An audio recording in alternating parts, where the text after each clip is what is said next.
મિત્રો આપણે જોઈએ શબ્દાલંકારમાં બીજો પ્રકાર છે અંત્યાનુપ્રાસ.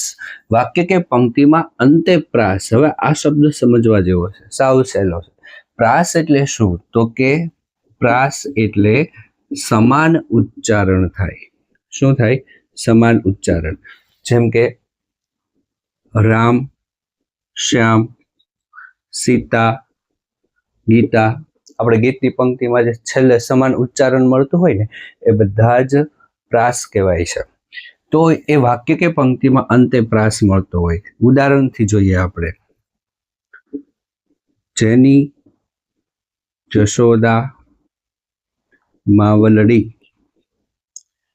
ગોકુળ ચરાવે ગાવલડી. બરાબર? જો માવલડી ગાવલડી એક સરખું ઉચ્ચારણ થાય. અને ક્યાં થાય? વાક્ય કે પંક્તિના અંતે થાય. જો અહીંયા પંક્તિનો અંત છે, અહીંયા પંક્તિનો અંત છે. એક નાનું એવું ઉદાહરણ, ખાલી ચણો વાગે ઘણો. જો આ ચણો અને ઘણો જે પ્રાસ મળ્યા છે. મોટા ભાગે જો આપણે પાઠ્યપુસ્તકમાં જે કવિતા આપી હોય કે કોઈ તમે ગીત જોવો તો જે બે શબ્દો અંતે જે સમાન ઉચ્ચારણ થતું હોય એ બધા જ કેવા હોય છે? અંત્યાનુપ્રાસ અલંકાર હોય છે.